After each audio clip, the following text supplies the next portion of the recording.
Chapter 10, Kreacher's Tale. Harry woke up early next morning, wrapped in a sleeping bag on the drawing room floor. A chink of sky was visible between the heavy curtains. It was the cool, clear blue of watered ink, somewhere between night and dawn, and everything was quiet except for Ron and Hermione's slow, deep breathing. Harry glanced over at the dark shapes they made on the floor beside him.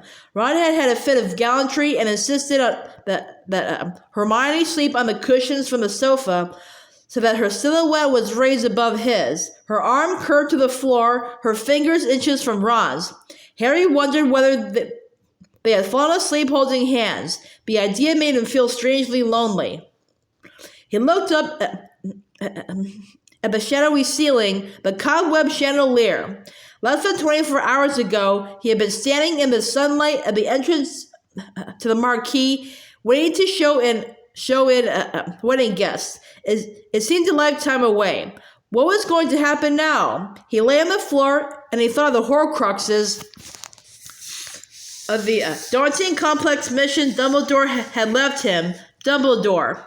The grief that had possessed him since Dumbledore's death felt different now. The accusations he had heard from Muriel at the wedding seemed to have nested in his brain like diseased things, infecting his memories of the wizard he had idolized. Could Dumbledore have let such things happen? Had he been like Dudley, content to watch neglect and abuse as long as it did not affect him? Could he have turned his back on a sister who was being imprisoned and hidden? Harry thought of Godric's Hollow, of graves Dumbledore had never mentioned there. He thought of mysterious objects left without explanation in Dumbledore's will, and resentment swelled in the darkness. Why hadn't Dumbledore told him? Why hadn't he explained? Had Dumbledore actually cared about Harry at all? Or had Harry been nothing more than a tool to be polished and honed, but not trusted, never confided in? Harry could not stand lying there with nothing but bitter thoughts for company. Desperate for something to do for distraction, he slipped out of his sleeping bag, picked up his wand, and crept out of the room. On the landing, he whispered, "Lumos," and started to climb the stairs by wand light. On the second landing was the bedroom in which he and Ron had slept last time they had been here. He glanced into it. The wardrobe door stood open, and the bedclothes had been ripped back. Harry remembered the overturned troll leg downstairs. Somebody had searched the house since the order had left. Snape, or perhaps Mundungus, who had pilfered plenty from this house both before and after Sirius died. Harry's gaze wandered to the portrait that sometimes contained Phineas Nodulus Black, Sirius's great-great-grandfather, but it was empty, showing nothing but a stretch of muddy backdrop. Phineas Nodulus was evidently spending the night in the headmaster's study at Hogwarts. Harry continued up the stairs until he reached the topmost landing, where there were only two doors. The one facing him bore a nameplate reading Sirius. Harry had never entered his godfather's bedroom before. He pushed open the door, holding his wand high to cast light as widely as possible. The room was spacious and must once have been handsome. There was a large bed with a carved wooden headboard, a tall window obscured by long velvet curtains, and a chandelier thickly coated in dust with candle stubs still resting in its sockets, solid wax hanging in frost-like drips. A fine film of dust covered the pictures on the walls and the bed's headboard. A spider's web stretched between the chandelier and the top of the large wooden wardrobe, and as Harry moved deeper into the room, he heard a scurrying of disturbed mice. The teenage Sirius had plastered the walls with so many posters and pictures that little of the wall's silvery gray silk was visible. Harry could only assume that Sirius's parents had been unable to remove the permanent sticking charm that kept them on the wall, because he was sure they would not have appreciated their eldest son's taste in decoration. Sirius seems to have got out of his way to annoy his parents.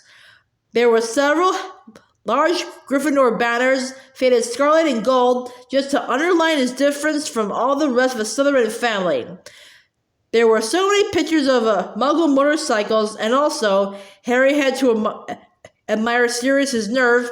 Several posters of bikini-clad Muggle girls. Harry could tell that they were Muggles because they remained quite stationary within their pictures, faded smiles and glazed eyes frozen on the paper. This was in contrast to the only wizarding photograph on the walls, which was a picture of 4 Hogwarts students standing arm in arm, laughing at the camera. With a leap of pleasure, Harry recognized his father, his untidy black hair stuck up at the back of Harry's, and he too wore glasses. Beside him was Sirius, carelessly handsome, his slightly arrogant face so much younger and happier than Harry had ever seen it alive. To Sirius's right stood Pettigrew, more than a head shorter, plump and watery-eyed, flushed with pleasure at his inclusion in this coolest of gangs, with the much-admired rebels that James and Sirius had been. On James's left was Lupin, even then a little shabby-looking, but he had the same air of delighted surprise at finding himself liked and included. Or was it simply because Harry knew how it had been that he saw these things in the picture? He tried to take it from the wall. It was his now, after all. Sirius had left him everything, but it would not budge. Sirius had taken no chances in preventing his parents from redecorating his room. Harry looked around at the floor. The sky outside was growing brighter. A shaft of light revealed bits of paper, books, and small objects scattered over the carpet. Evidently, Sirius's bedroom had been searched too, although its contents seemed to have been judged mostly, if not entirely, worthless. A few of the books had been shaken roughly enough to part company with their covers,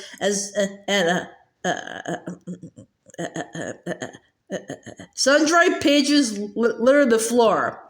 Harry bent down, picked up a few of the pieces of paper, and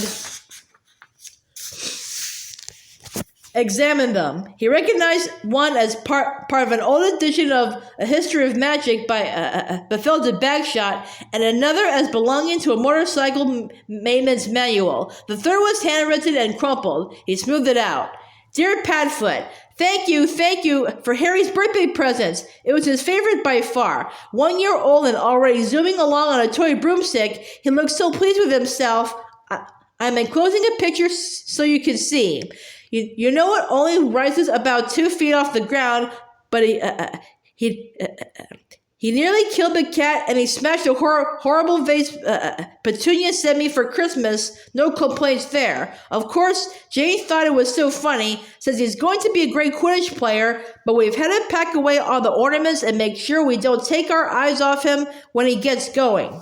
We had a very quiet birthday tea, just us and old Bathilda, who has always been sweet to us and who dotes on Harry. We were so sorry you couldn't come, but the orders got to come first, and Harry's not old enough to know it's his birthday anyway. James is getting a bit frustrated shut up here. He tries not to show it, but I can tell. Also, Dumbledore still got his invisibility cloak, so no chance of little excursions. If you could visit, it would cheer him up so much. Wormy was here last weekend. I thought he seemed down, but that was probably the news about the McKinnons. I cried all evening when I heard. Bathilda drops in most days. She's a fascinating old thing with the most amazing stories about Dumbledore. I'm not sure he'd be pleased if he knew. I don't know how much to believe, actually, because it seems incredible that Dumbledore... Harry's extremities seemed to have gone numb. He stood quite still, holding the miraculous paper in his nerveless fingers, while inside him a kind of quiet eruption sent joy and grief thundering in equal measure through his veins. Lurching to the bed, he sat down. He read the letter again, but could not take in any more meaning than he had done the first time, and was reduced to staring at the handwriting itself. She had made her G's the same way he did. He searched through the letter for every one of them, and each felt like a friendly little wave glimpsed from behind a veil. The letter was an incredible treasure, proof that Lily Potter had really lived, that her warm hand had once moved across this parchment, tracing ink into these letters, these words about him, Harry, her son. Impatiently brushing away the wetness in his eyes, he reread the letter, this time concentrating on the meaning. It was like listening to a half-remembered voice. They had had a cat. Perhaps it had perished like his parents at Godric's Hollow, or else fled when there was nobody left to feed it. Sirius had bought him his first broomstick. His parents had known Bathilda Bagshot. Had Dumbledore introduced them? Dumbledore still got his invisibility cloak. There was something funny there. Harry paused, pondering his mother's words. Why had Dumbledore taken James's invisibility cloak? Harry distinctly remembered his headmaster telling him years before, I don't need a cloak to become invisible. Perhaps some less gifted order member had needed its assistance, and Dumbledore had acted as carrier. Harry passed on. Wormy was here. Pettigrew, the traitor, had seemed down, had he? Was he aware that he was seeing James and Lily alive for the last time? And finally, Bathilda again, who told incredible stories about Dumbledore. It seems incredible that Dumbledore what? But there were any number of things that would seem incredible about Dumbledore, that he had once received bottom marks in a transfiguration test, for instance, or had taken up gold charming like Aberforth. Harry got to his feet and scanned the floor. Perhaps the rest of the letter was here somewhere. He seized papers, treating them in his eagerness with as little consideration as the original searcher. He pulled open drawers, shook out books, stood on a chair to run his hand over the top of the wardrobe, and crawled under the bed and armchair. At last, lying face down on the floor, he spied what looked like a torn piece of paper under the chest of drawers. When he pulled it out, it proved to be most of the photographs Lily had described in her letter. A black-haired baby was zooming in and out of the picture on a tiny broom, roaring with laughter, and a pair of legs that must have belonged to James was chasing after him. Harry took the photograph into his pocket with Lily's letter and continued to look for the second sheet. After another quarter of an hour, however, he was forced to conclude that the rest of his mother's letter was gone. Had it simply been lost in the 16 years that had elapsed since it had been written, or had it been taken by whoever had searched the room? Harry read the first sheet again, this time looking for clues as to what might have made the second sheet valuable. His toy broomstick could hardly be considered interesting to the Death Eaters. The only potentially useful thing he could see here was possible information on Dumbledore. It seems incredible that Dumbledore... What? Harry? Harry! Harry! I'm here, he called. What's happened? There was a clatter of footsteps outside the door, and Hermione burst inside. We woke up and didn't know where you were, she said breathlessly. She turned and shouted over her shoulder, Ron, I found him! Ron's annoyed voice echoed distantly from several floors below. Good. Tell him from me, he's a git. Harry, don't just disappear, please. We were terrified. Why'd you come up here anyway? She gazed around the ransacked room. What have you been doing? Look what I've just found. He held out his mother's letter. Hermione took it and read it while Harry watched her. When she ripped the end of the page, she looked up at him. Oh, Harry, and there's this too. He handed her the torn photograph, and Hermione smiled at the baby zooming in and out of sight on the toy broom. I've been looking for the rest of the letter, Harry said, but it's not here. Hermione glanced around.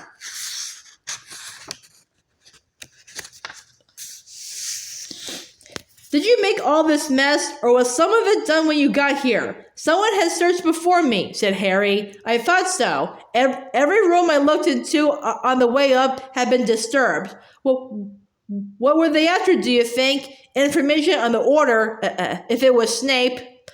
But you'd think he'd already have all he needed. I mean, he was in the order, wasn't he? Well then, said Harry, keen to discuss his theory, what about information on Dumbledore? The second page of this letter, for instance.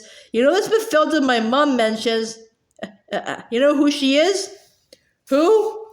Bathilda Bagshot, the author of A History of Magic, said Hermione, looking interested. So your parents knew her? She was an incredible magical historian. And she's still alive, said Harry, and she lives in Godric's Hollow. Ron's Auntie Muriel was talking about her at the wedding. She knew Dumbledore's family, too. Be pretty interesting to talk to, wouldn't she? There was a little too much understanding in the smile Hermione gave him for Harry's liking. He took back the letter and the photograph and tucked them inside the pouch around his neck so as not to have to look at her and give himself away. I understand why you'd love to talk to her about your mom and dad, and Dumbledore too, said Hermione, but that wouldn't really help us in our search for the Horcruxes, would it? Harry did not answer, and she rushed on. Harry, I know you really want to go to Godric's Hollow, but I'm scared. I'm scared at how easily those Death Eaters found us yesterday. It just makes me feel more than ever that we ought to avoid the place where your parents are buried. I'm sure they'd be expecting you to visit it. It's not just that, Harry said, still avoiding looking at her. Muriel said stuff about Dumbledore at the wedding. I want to know the truth.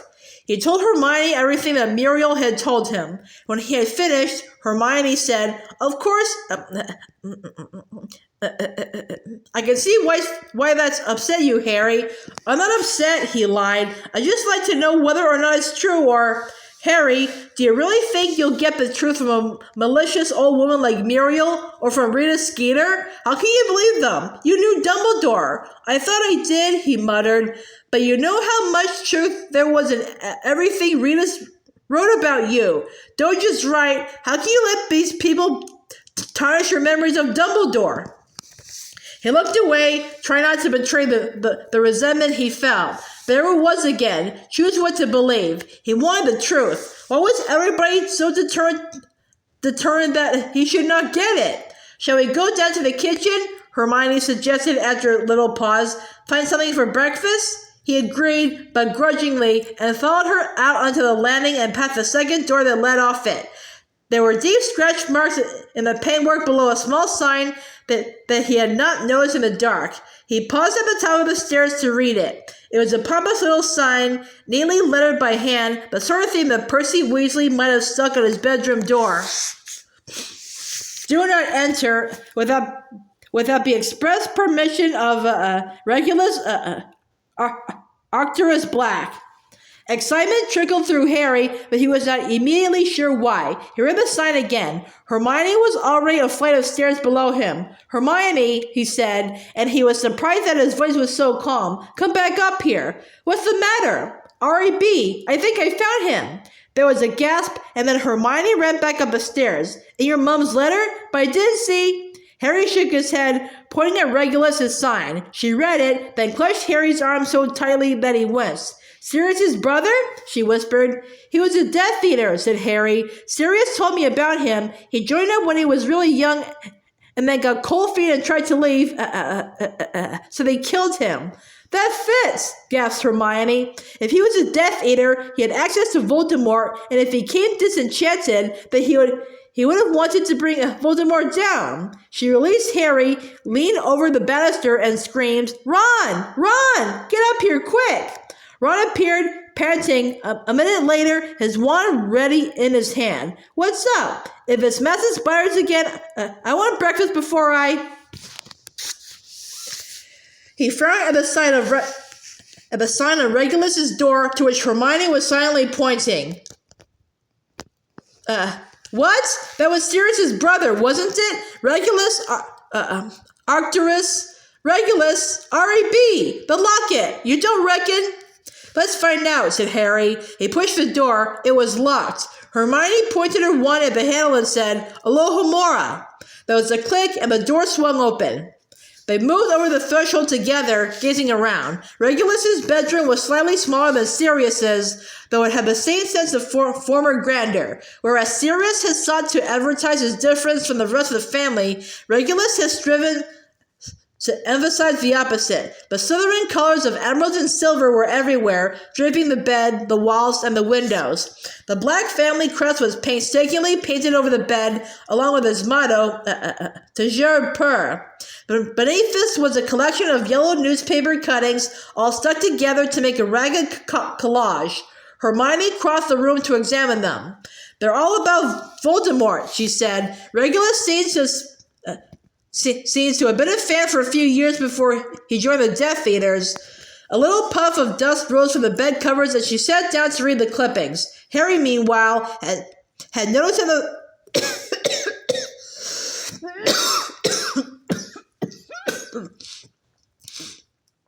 had noticed another photograph. A Hogwarts Quidditch team was smiling and waving out of the frame. He moved closer and saw the snakes emblazoned on their chest. Slytherins. Regulus was instantly recognizable as the boy sitting in the middle of the front row. He had the same dark hair and slightly haughty look of his brother, though he was smaller, slighter, and rather less handsome than Sirius had been. He played Seeker, said Harry. What? Said Hermione vaguely. She was still immersed in Voldemort's press clippings. He's sitting in the middle of the front row. That's for the Seeker. Never mind, said Harry, realizing that nobody was listening. Ron was on his hands and knees, searching under the wardrobe. Harry looked around the room for likely hiding places and approached the desk. Yet again, somebody had searched before them. The drawer's contents had been turned over recently, the dust disturbed, but there was nothing of value there. Old quills, out-of-date textbooks that bore evidence of being roughly handled, a recently smashed ink bottle, and sticky residue covering the contents of the drawer. There's an easier way, said Hermione, as Harry wiped his inky fingers on his jeans. She raised her wand and said, Accio, lock it.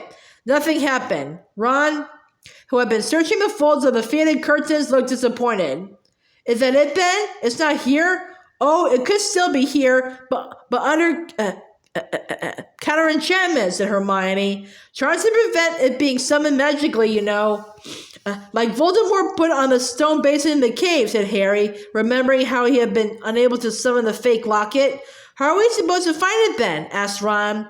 We searched manually, said Hermione. That's a good idea, said Ron, rolling his eyes, and he resumed his examination of the curtains. They combed every inch of the room for more than an hour, but were forced finally to conclude that the locket was not there. The sun had risen now. Its light dazzled them, even though through the grimy landing windows. It could be somewhere else in the house, though, said Hermione, in a rallying tone as they walked back downstairs. As Harry and Ron had become more discouraged, she seemed to have become more determined. Whether he managed to destroy it or not, he wanted to keep it hidden from Voldemort, wouldn't he? Remember all those awful things we had to get rid of when we were here last time? The clock that shot bolts at everyone, and those old rolls that tried to strangle Ron. Regulus might have put them there to protect the locket's hiding place, even though we didn't realize it at... Harry and Ron looked at her. She was standing with one foot in midair, with a dumbstruck look of one who had just been obliviated. Her eyes had even drifted out of focus. At the time, she finished in a whisper. Something wrong? Asked Ron. There was a locket. What? Said Harry and Ron together. In the cabinet, in the drawing room. Nobody could open it. And we... Harry felt as though a brick had slid down through his chest into his stomach. He remembered he had even handled the thing as they passed it around, each trying in turn to prise it open. It had been tossed into a sack of rubbish, along with a snuff box of war-cap powder and the music box that had made everyone sleepy. Kreacher nicked loads of things back from us, said Harry. It was the only chance, the only slender hope left to them, and he was... going to cling to it until forced to let go. He had a whole stash of stuff in his cupboard in the kitchen. Come on. He ran down the stairs, taking 2 steps at a time, the other 2 thundering along in his wake. They made so much noise that they woke the portrait of Sirius's mother, and they passed through the hall. Filth! Mudbloods! Scum! She screamed after them as they dashed down into the basement kitchen and slammed the door behind them. Harry ran the length of the room, skidded to a halt at the door of Kreacher's cupboard, and wrenched it open. There was the nest of dirty old blankets in which the house elf had once slept, but they were no longer glittering with the trinkets Kreacher had salvaged. The only thing there was an old copy of Nature's Nobility, a wizarding genealogy. Refusing to believe his eyes, Harry snatched up the blankets and shook them. A dead mouse fell out and rolled dismally across the floor. Ron groaned as he threw himself into a kitchen chair. Hermione closed her eyes. It's not over yet, said Harry, and he raised his voice and called, Kreacher! There was a loud crack, and the house elf that Harry had so reluctantly inherited from Sirius appeared out of nowhere in front of the cold and empty fireplace. Tiny, half-human size, his pale skin hanging off him in folds, white hair sprouting copiously from his bat-like ears. He was still wearing the filthy rag in which they had first met him, and the contemptuous look he bent upon Harry showed that his attitude to his change of ownership had altered no more than his outfit. "Master," croaked Kreacher in his bullfrog's voice, and he bowed low, muttering to his knees. "Back at my mistress's old house with the blood traitor Weasley and the mudblood, I forbid you to call anyone blood traitor or mudblood," growled Harry. He would have found Kreacher, with a snout-like nose and bloodshot eyes, a distinctly unlovable object even if the elf had not betrayed Sirius to Voldemort. "I've got a question for you," said Harry, his heart beating rather fast as he looked down at the elf, "and I order you to answer it truthfully. Understand?" "Yes, master," said Kreacher, bowing low again. Harry saw his lips moving soundlessly, undoubtedly framing the insults he was now forbidden to utter. "2 years ago," said Harry, his heart now hammering against his ribs, "there was a big gold locket in the drawing room upstairs. We threw it out. Did you steal it back?" There was a moment's silence, during which Kreacher straightened up to look at Harry full in the face. Then he said, "Yes." "Where is it now?" asked Harry jubilantly as Ron and Hermione looked gleeful. Kreacher closed his eyes as though he could not bear to see their reactions to his next word. "Gone." "Gone?" echoed Harry, elation flooding out of him. "What do you mean it's gone?" The elf shivered. He swayed. "Kreacher," said Harry fiercely, "I order you—" "Mundungus Fletcher," croaked the elf, his eyes still tight shut. "Mundungus Fletcher stole it all. Miss Bella's and Miss Sissy's pictures, my mistress's gloves, the Order of Merlin, first class, the goblets with the family crests, and Kreacher was gulping for air. His hollow chest was rising and falling rapidly, but his eyes flew open and he uttered a blood-curdling scream. "And the locket, Master Regulus's locket, Kreacher did wrong. Kreacher failed in his orders."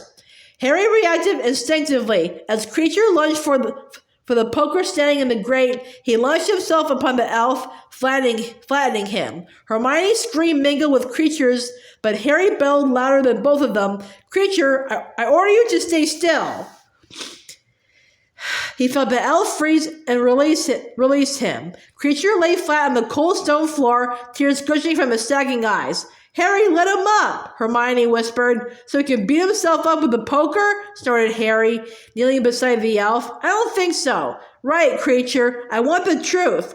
How do you know Mundungus Fletcher stole the locket?" "Kreacher saw him," gasped the elf as tears poured over his snout and into his mouth full of grainy teeth. "Kreacher saw him coming out of Kreacher's cupboard with his hands full of Kreacher's treasures.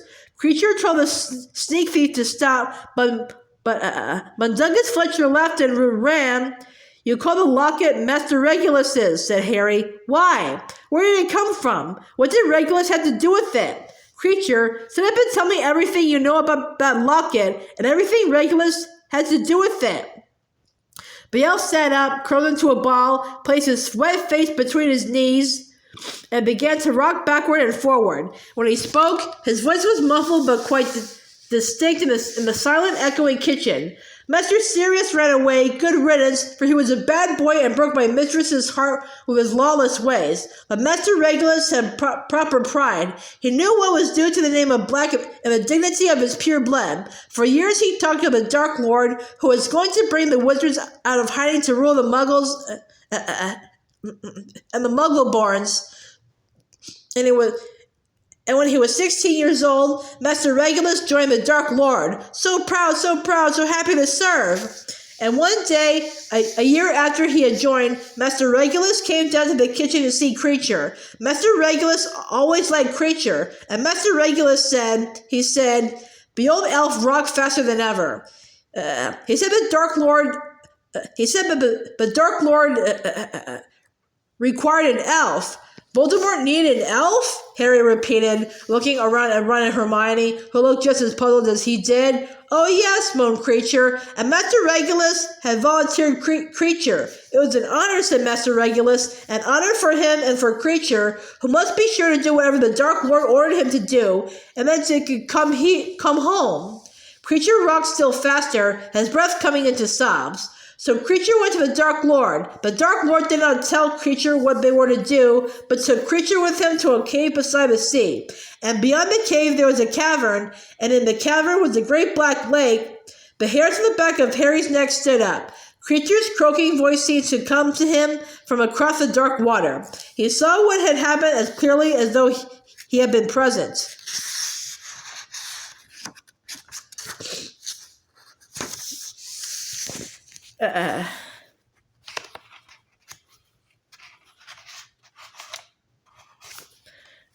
There was a boat. Of course, there had been a boat. Harry knew the boat, ghostly green and tiny, bewitched so as to carry one wizard and one victim toward the island in the center. This, then, was how Voldemort had tested the defenses surrounding the Horcrux. By borrowing a disposable creature, a house elf, there was a basin full of potion on the island. The Dark Lord made Kreacher drink it. The elf quaked from head to foot. Kreacher drank, and as he drank, he saw terrible things. Kreacher's insides burned. Kreacher cried for Master Regulus to save him. He cried for his mistress Black, but the Dark Lord only laughed. He made Kreacher drink all the potion. He dropped a nugget into the empty basin. He filled it with more potion. And then the Dark Lord sailed away, leaving Kreacher on the island. Harry could see it happening. He watched Voldemort's white snake-like face vanishing into darkness, those red eyes fixed pitilessly on the thrashing elf whose death would occur within minutes. Whenever he succumbed to the desperate thirst the burning potion caused its victim. But here, Harry's imagination could go no further, for he could not see how Kreacher had escaped. Kreacher needed water. He crawled to the island's edge and he drank from the black lake. And dead hands, came out of the water and dragged Kreacher under the surface. How did you get away? Harry asked, and he was not surprised to hear himself whispering. Kreacher raised his ugly head and looked at Harry with his great bloodshot eyes. Master Regulus told Kreacher to come back, he said. I know, but how did you escape Inferi? Kreacher did not seem to understand. Master Regulus told Kreacher to come back, he repeated. I know, but, well, it's obvious, isn't it, Harry? Said Ron. He, disapparated. But you couldn't apparate in and out of that cave, said Harry. Otherwise, Dumbledore. Elf magic isn't like wizard's magic, is it? Said Ron. I mean, they can apparate and disapparate in and out of Hogwarts when we can't. There was a silence as Harry digested this. How could Voldemort have made such a mistake? But even as he thought this, Hermione spoke, and her voice was icy. Of course, Voldemort would have considered the way of house elves far beneath his notice. Just like all the purebloods who treat them like animals, it would never have occurred to him that they might have magic that he didn't. The house elves' highest law is his master's bidding, intoned Kreacher. Kreacher was told to come home, so Kreacher came home. Well then, you did what you were told, didn't you? Said Hermione kindly. You didn't disobey orders at all. Kreacher shook his head, rocking as fast as ever. So what happened when you got back? Harry asked. What did Regulus say when you told him what had happened? Master Regulus was very worried, crowed Kreacher. Master Regulus told Kreacher to stay hidden and not to...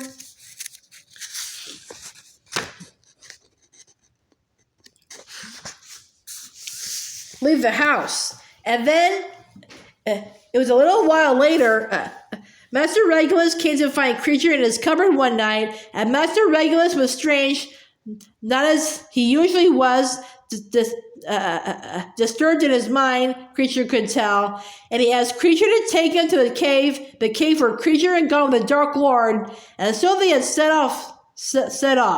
Harry could visualize them quite clearly, the frightened old elf and the thin dark seeker who had so resembled Sirius. Kreacher knew how to open the concealed entrance to the underground cavern, knew how to raise a tiny boat. This time it was his beloved Regulus who sailed with him to the island with its basin of poison.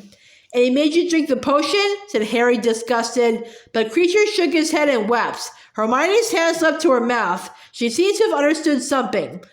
Master Regulus took from his pocket a locket like the one the Dark Lord had, said Kreacher, tears pouring down either side of his snout-like nose. And he told Kreacher to take it and, when the basin was empty, to switch the lockets. Kreacher's sobs came in great rest now. Harry had to concentrate hard to understand him, and he ordered Kreacher to leave without him, and he told Kreacher to go home and never to tell my mistress what he had done, but to destroy the first locket. And he drank all the potion, and Kreacher swapped the lockets and watched as Master Regulus was dragged beneath the water, and "Oh, Kreacher," wailed Hermione, who was crying. She dropped to her knees beside the elf and tried to hug him. And once he was on his feet, cringing away from her, quite obviously repulsed. The mudblood touched Kreacher. He will not allow it. What would his mistress say? I told you not to call her mudblood, snarled Harry, but the elf was already punishing himself. He fell to the ground and banged his forehead on the floor. Stop him! Stop him! Hermione cried. Oh, did you see now how sick it is? The way they've got to obey? Kreacher, stop! Stop! Shouted Harry. The elf lay on the floor, panting and shivering, green mucus glistening around his snout, a bruise already blooming on his pallid forehead where he had struck himself, his eyes swollen and bloodshot and swimming in tears. Harry had never seen anything so pitiful. So you brought the locket home, he said relentlessly, for he was determined to know the full story, and you tried to destroy it? Nothing Kreacher did make any mark upon it, moaned the elf. Kreacher tried everything he knew, but nothing would work. So many powerful spells upon the casing. Kreacher was sure the way to destroy it was to get inside it, but it would not open. Kreacher punished himself. He tried again. Kreacher failed to obey orders. Kreacher could not destroy the locket, and his mistress was made mad with grief because Master Regulus had disappeared, and Kreacher could not tell her what had happened. No, because Master Regulus had forbidden him to tell any of the family what happened in the cave. Kreacher began to sob so hard that there were no more coherent words. Tears flowed down in Hermione's cheeks as she watched Kreacher, but she did not dare touch him again. Even Ron, who was no fan of Kreacher's, looked troubled. Harry sat back on his heels and shook his head, trying to clear it. I don't understand you, Kreacher, he said finally. Voldemort tried to kill you. Regulus died to bring Voldemort down, but you were still happy to betray Sirius to Voldemort? You were happy to go to Narcissa and Bellatrix and pass information to Voldemort through them. Harry, Kreacher doesn't think like that, said Hermione, wiping her eyes on the back of her hand. He's a slave. House elves are used to bad, even brutal treatment. What Voldemort did to Kreacher wasn't that far out of the common way. What do wizard wars mean to an elf like Kreacher? He's loyal to people who are kind to him, and Mrs. Black must have been, and Regulus certainly was, so he served them willingly and parroted their beliefs. I know what you're going to say, she went on as Harry began to protest. That Regulus changed his mind, but he doesn't seem to have explained that to Kreacher, does he? And I think I know why. Kreacher and Regulus's family were all safer if they kept to the old pureblood line. Regulus was trying to protect them all. Sirius was horrible to Kreacher, Harry, and it's no good looking like that. You know it's true. Kreacher had been alone for a long time when Sirius came to live here, and he was probably starving for a bit of affection. I'm sure Miss Sissy and Miss Bella were perfectly lovely to Kreacher when he turned up, so he did them a favor and told them everything they wanted to know. I've said all along that wizards would pay for how they treat house elves. Well, Voldemort did, and so did Sirius. Harry had no retort. As he watched Kreacher sobbing on the floor, he remembered what Dumbledore had said to him mere hours after Sirius's death. I do not think Sirius ever saw Kreacher as a being with feelings as acute as a human's. Kreacher, said Harry after a while, when you feel up to it, please sit up. It was several minutes before Kreacher hiccuped himself into silence. Then he pushed himself into a sitting position again, rubbing his knuckles into his eyes like a small child. Kreacher, I'm going to ask you to do something, said Harry. He glanced at Hermione for assistance. He wanted to give the order kindly, but at the same time, he could not pretend that it was not an order. However, the change in his tone seemed to have gained her approval. She smiled encouragingly. Kreacher, I want you, please, to go and find Mundungus Fletcher. We need to find out where the locket, where Master Regulus's locket is. It's really important. We want to finish the work Master Regulus started. We want to ensure that he didn't die in vain. Kreacher dropped his fist and looked up at Harry. Find Mundungus Fletcher, he croaked, and bring him here to Grimmauld Place, said Harry. Do you think you could do that for us? As Kreacher nodded and got to his feet, Harry had a sudden inspiration. He pulled out Hagrid's purse and took up the fake Horcrux, the substitute locket in which Regulus had placed the notes of Voldemort. Kreacher, I'd like you to have this, he said, pressing the locket into the elf's hand. This belonged to Regulus, and I'm sure he'd want you to have it as a token of gratitude for what you... Overkill, mate, said Ron, and the elf took one look at the locket, let out a howl of shock and misery, and threw himself back onto the ground. It took them nearly half an hour to calm down Kreacher, who was so overcome to be presented with a black family heirloom for his very own that he was too weak in the knees to stand properly. When finally he was able to totter a few steps, the yellow accompanied him to his cupboard, watched him tuck up the locket safely in his dirty blankets, and assured him that they would make its protection their first priority while he was away. He then made 2 low bows to Harry and Ron, and even gave a funny little spasm in Hermione's direction that might have been an attempt at a respectful salute before disapparating with the usual loud crack.